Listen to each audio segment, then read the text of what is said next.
Thank you for having me here today. My name is Shelle Aberle, and I am the founder of Military Ovation. We are a nonprofit standing in support of the troops, veterans, and families here in North Dakota, serving in and from North Dakota. Across the nation, 22 veterans die by suicide every day, 44 attempt. There's no tracking on their family members. Across the nation every day, one service member dies by suicide every 25 hours. Again, there's no tracking on their family members. In 2012, in North Dakota, there was 107 suicides.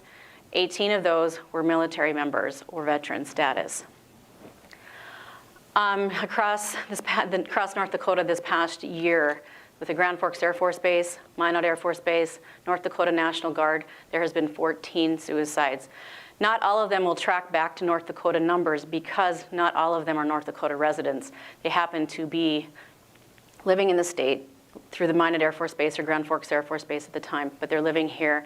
It just so happens that their suicide happened here, but the numbers may not reflect upon North Dakota statistics. I used to be the National Communication Officer for a very large troop support organization called Soldiers Angels. It was absolutely an amazing organization. I've been involved with it for over a decade. There was 10 of us that started it. We grew the organization to 450,000 volunteers across the nation in that decade. That all changed on November 29th, 2011, when breaking news came out of Grand Forks. Shooting, Altru Hospital. Shooting at a hospital. The story then continues to open up. It was a veteran. It was a suicide. As I got to know more about this suicide, I found out that it was 31-year-old Sean Dacus, United States Army veteran, 10th Mountain Division, Fort Drum. 2 tours, one to Iraq, one to Afghanistan. That day, Sean drove himself to the hospital. He walked up to the coffee shop in the hospital and asked for a Sharpie marker. So maybe he wanted to write a note, right? He happened to write on his arm, "Do not resuscitate. Donate organs, please. A negative." That was the last thought that he had. He walked outside and sat on a bench, took out a handgun, and shot himself in the chest. That was intense for me. I didn't know who Sean was, never met him. But being a part of a national organization so large, I really felt like I wasn't doing enough at the local level. So I went to church that Sunday, and I got down on the altar, and I said, "Please God, please show me what I need to do here in North Dakota for these service members." Military Ovation came to light really fast. We soon received a grant from the North Dakota State Department of Health, the Suicide Prevention Office, where two of us, my board member and myself, one of my board members and myself, we were able to participate in training with 24 other people in North Dakota for applied suicide intervention skills training. With that training, we can now get out there and train people on intervention practices. Now, we know that the military trains their members, they train their service members on suicide prevention, intervention. They get training all the time. But what happens when they come back from war? What happens when they go to work? What happens when their battle buddy is not there? What happens when it's not a drill weekend? Who helps our service members? The families and employers do. So we get out there and we train businesses and families on the suicide intervention techniques. However, the training is expensive. It can cost $200 to $300 a person. We don't charge that. We charge for the expense part, what it costs to bring the materials in. And we train this course as volunteers. 18 hours of training 2 days, plus 10 hours of prep, the mental part of it. But we get out there and we train people as volunteers. Now, that's not all we do. We get to have a lot of fun. Day of the Deployed, last week I talked a little bit about that. 8th annual Day of the Deployed here in North Dakota, we started. 3rd annual US Senate resolution. We've had the 8th annual Military Appreciation Month, 8th annual Military Month of the Child, Military Child. We advocate for wounded warriors. Remember, wounds of war are not always seen. We do a lot of combat stress, a lot of traumatic brain injury. We sent Sam, we worked with the Military Order of the Purple Heart and Angels excursions. We sent Sam on a fishing and golfing trip to Cabo San Lucas last spring. Sam will be the first one to say that his amputee is not his wound, it's his brain. He's advocated for traumatic brain injury here in North Dakota. We do, with Month of the Military Child, we do competition or a contest every year where the families send pictures of their kids in. And then we choose a child out of the hat because we don't think that any child is better than another. We choose a name out of a hat, and they become our campaign for the year. And their faces are up on billboards, and the name military kids are exposed across the state. We do military parent awards. We engage with the families at all capacities because we know that the service member doesn't just serve alone. Speaking of military, service members don't serve alone. My husband here, Colonel Michael Aberle, retired after 35 years in the National Guard.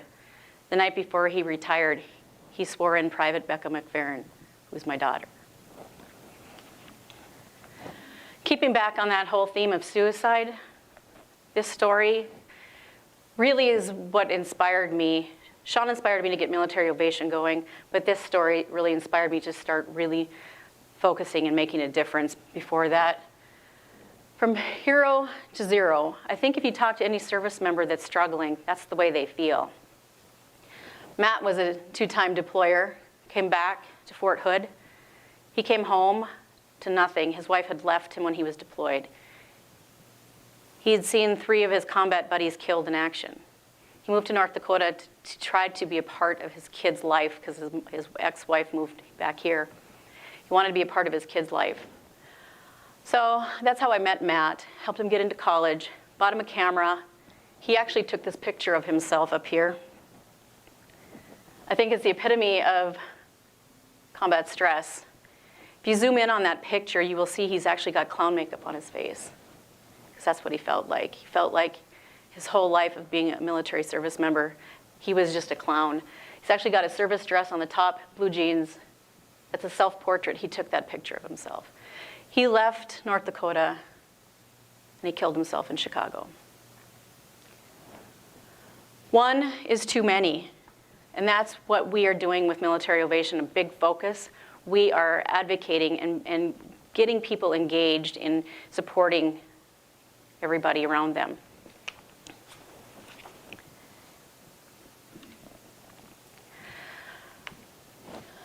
The national hotline is 1-800-273-8255. If you notice on a lot of the suicide intervention or crisis lines, they say it's 1-800-273-TALK.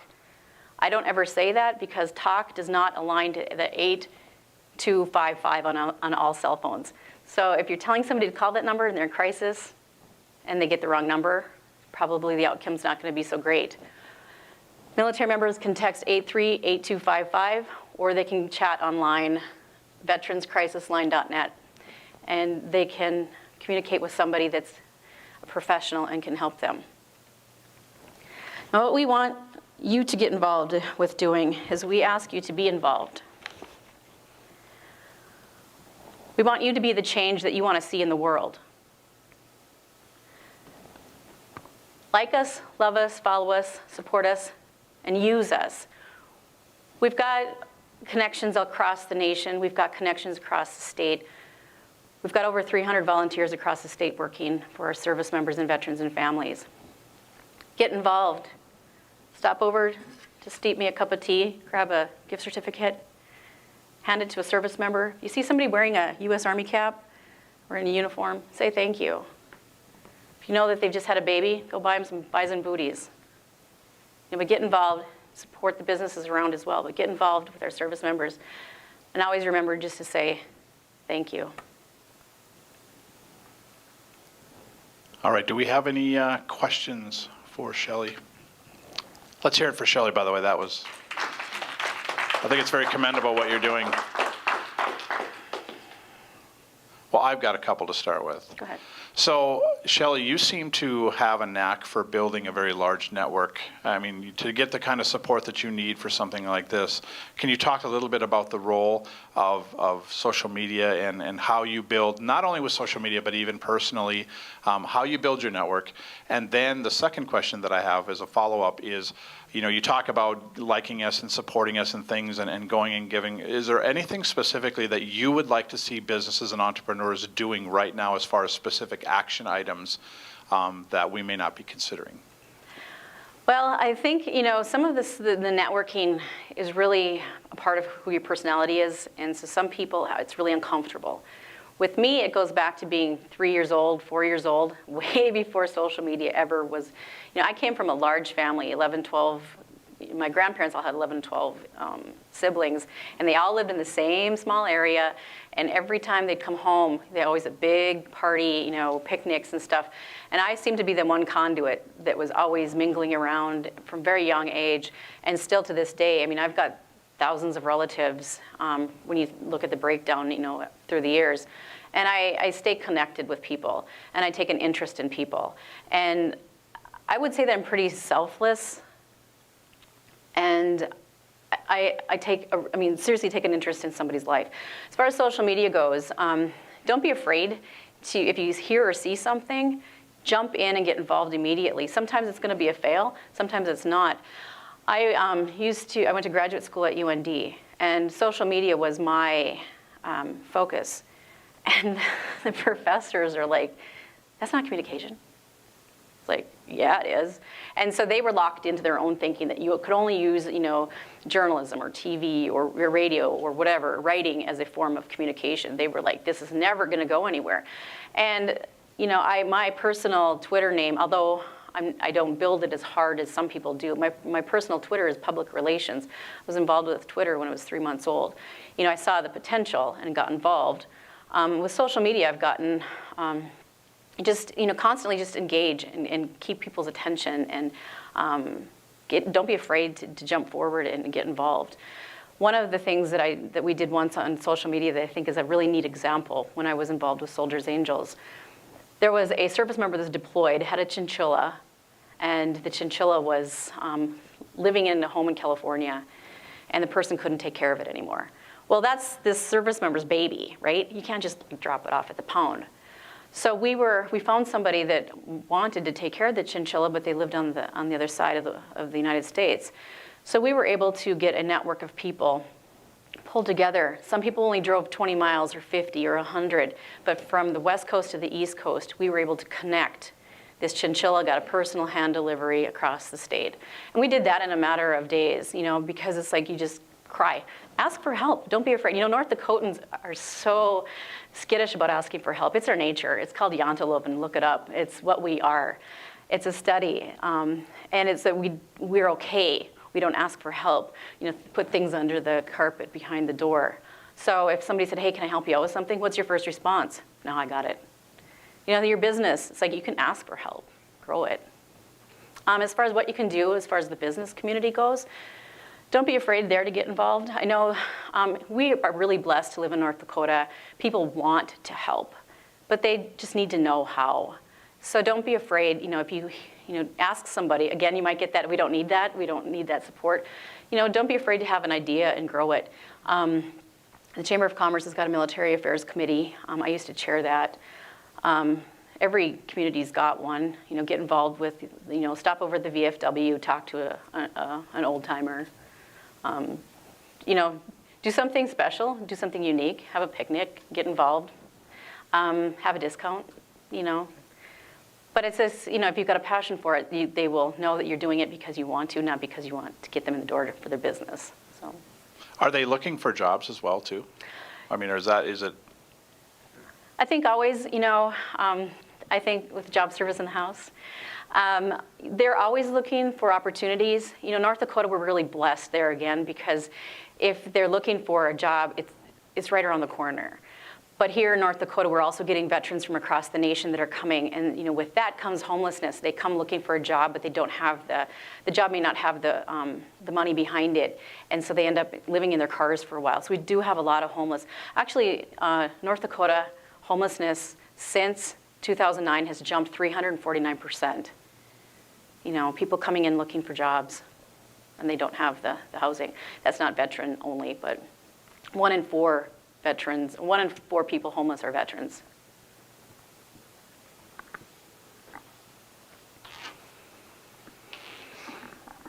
Hi, I was just curious if you guys interface with the United Way at all, because a lot of people donate to the United Way because they disseminate funds to various groups like yourself. Are you guys involved at all with the United Way? Not yet.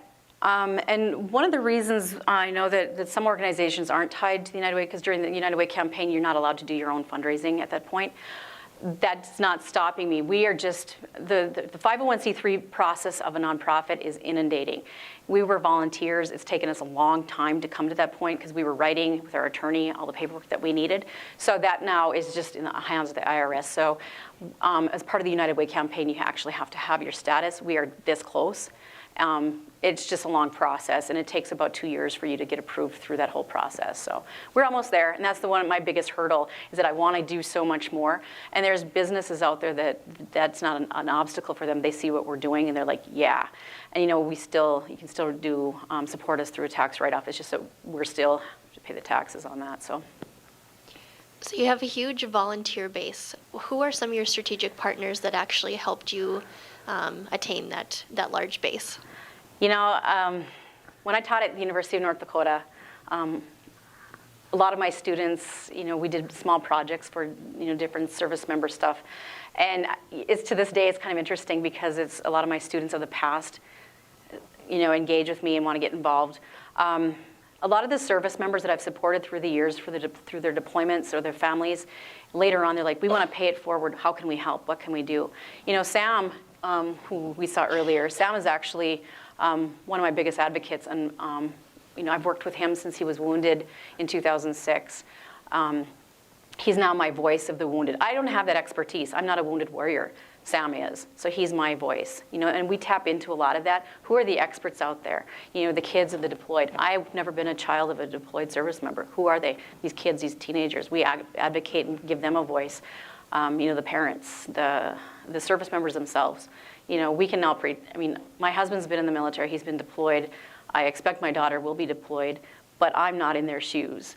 So we really engage in the actual person or people being our volunteers, and they rise up. We just, you know, usually send out a cry for help on Facebook and it gets done. We just helped a wounded warrior in Fargo move.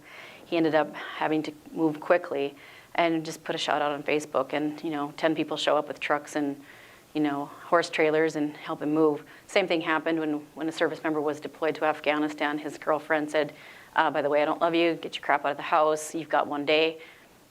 Okay, so he knew who we were, and you know, we jumped to action and take care of it. We don't need a lot of money to do that. We need funding for our training for the assist courses. We want to get more people trained. It costs about $5,000 to train somebody to go in and act and to teach these courses as volunteers. But other than that, we don't use a lot of money. We use our resources around us, because why recreate the wheel with things? There's all kinds of people out there doing great things for people.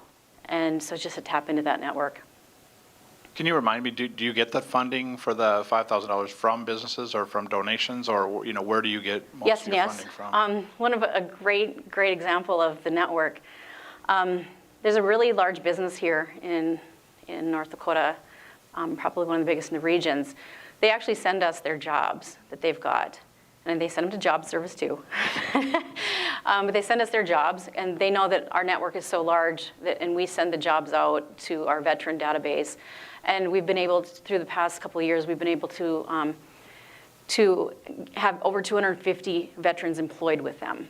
And so we don't charge them. It's like, it's a service that we do for our service members. And so in return, I get an email, hey, what can we do to support you? What can we do to help you? You're doing so much for us and for the troops, what can we do? Like, well, I'll think about that. And they're a large enough organization that people go to them and ask for, you know, hundreds of thousands of dollars.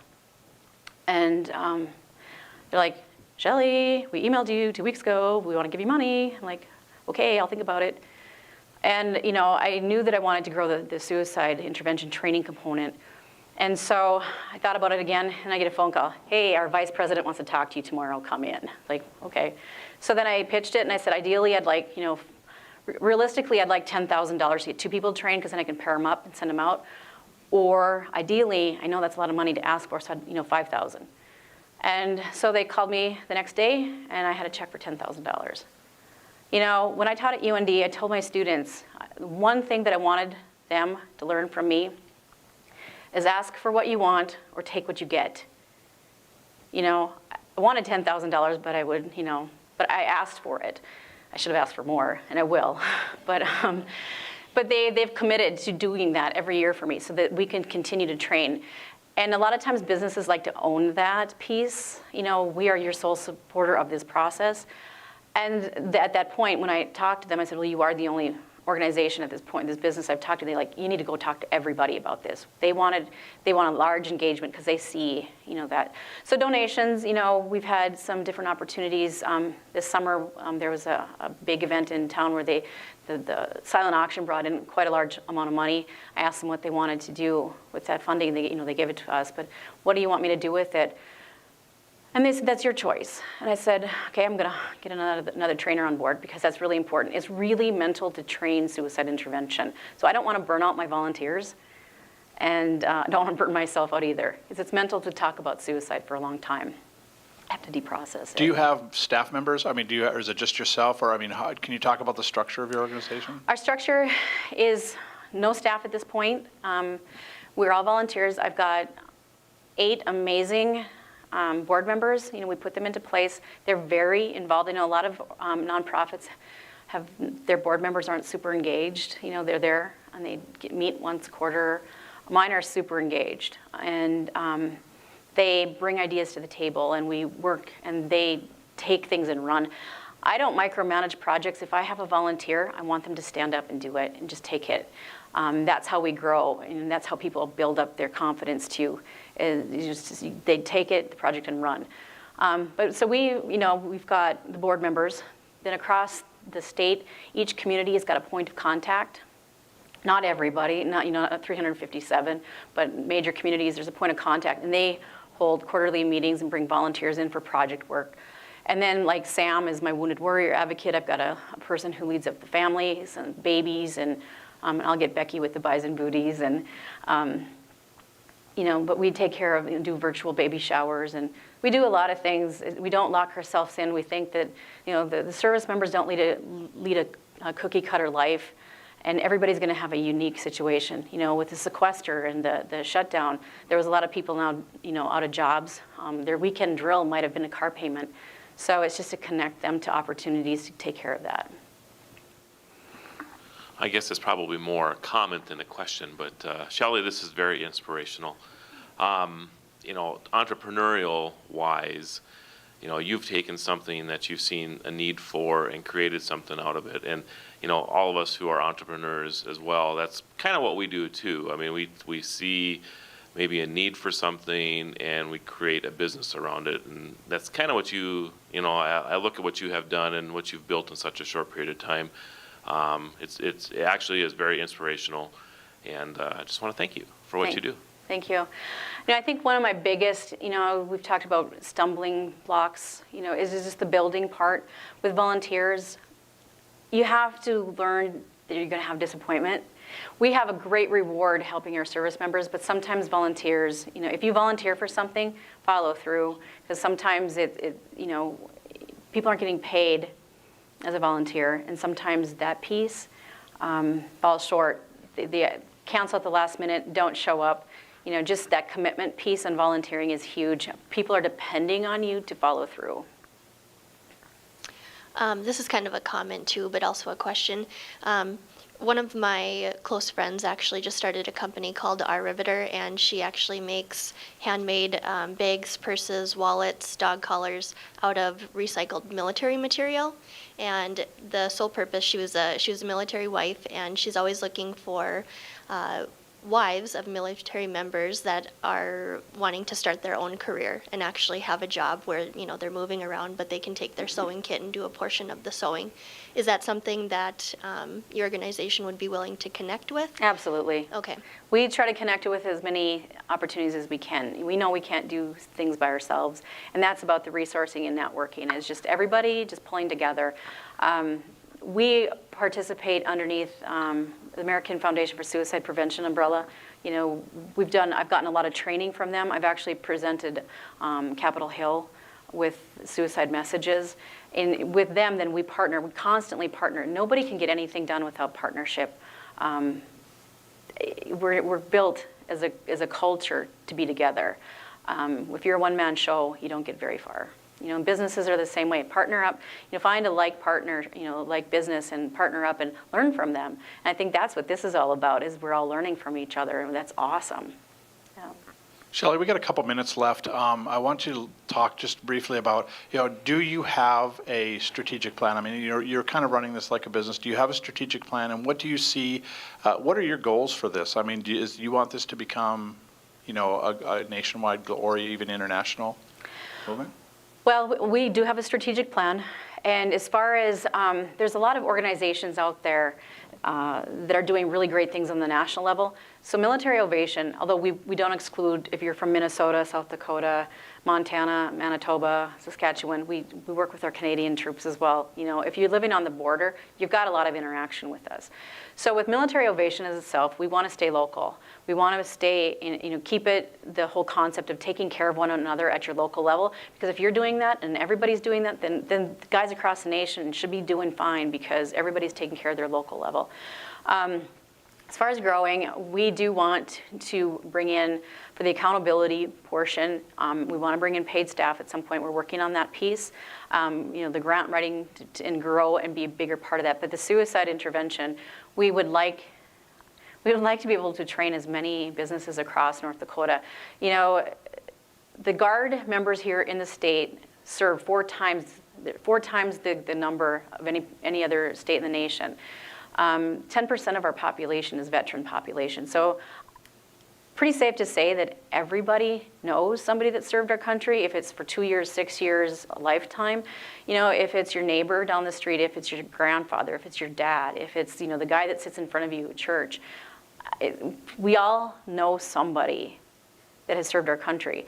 And so it's to grow that component, to get more engagement and taking care of one another that way. So we do plan on bringing on, you know, an executive director and bringing in some other pieces, but that's building it one piece at a time.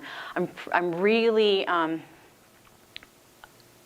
proponent for building that foundation. You can do some great things and get up here right away, but if you don't have the foundation built, then you're going to slip away pretty quickly. So that foundation piece is really important. You know, and part of it, working with the other nonprofit for 10 years, I built a really good foundation here in the state with my, you know, working with legislators and in Congress and in, you know, the military and churches. And so that foundation was built when we came on board. So we may be new as a name, but we're not new in what we do. You know, a lot of my volunteers came with me. And so we were really strong in force that way. Excellent. Well, Shelley, I think I speak for everyone in the room when I say thank you, a heartfelt thank you for what you do in your vision. I think what it is incredibly important, and we appreciate you and what you're doing. Let's hear it for Shelley.